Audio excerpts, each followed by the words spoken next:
Nababo Kabalen, kumusta kayo po? My name is Louie and welcome to We're in Pampanga, where we help businesses promote their products to our We're in Pampanga community. For today's vlog, another product of Filipino resilience. Ang pangalan po nila ay Eat.chillog and they sent us 5 of their bestsellers. So let's give them a rundown. First off is this corn chillog, which is corned beef. Let me go first with this.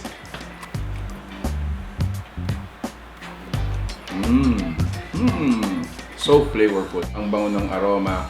Actually, saktong-sakto to. These are all-day breakfast meals. And then this is pork chillog. Parang tonkatsu. Tignan na natin.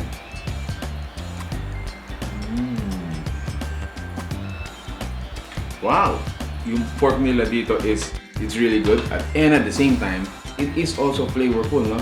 In the middle is the bang chillog, which is a fried bangus. Tikman muna natin siya ng, without any other add-ons. Sarap talaga yung fried bangus.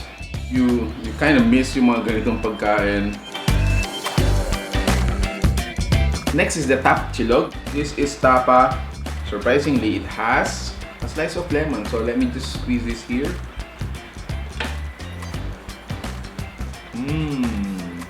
Napaparize tuloy ako, guys. Available pala dito yung mga dips and side dishes. For the tapa, I think maganda siya na ternohan ng atsara. And then lastly, ito yung kanilang dang chillog. So this is danggit. Again, I wanna partner it sa suka.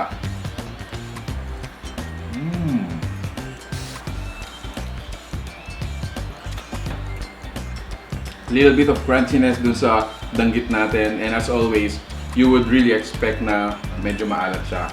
That is actually the purpose of it. Yun yung pinaka-flavor ng mga dried seafood natin. Other flavors we're gonna be flashing on your screens right now, as well as their prices. If you were to ask me, my top would be this one, top chillog, partnered with achara, and then next is corn chillog.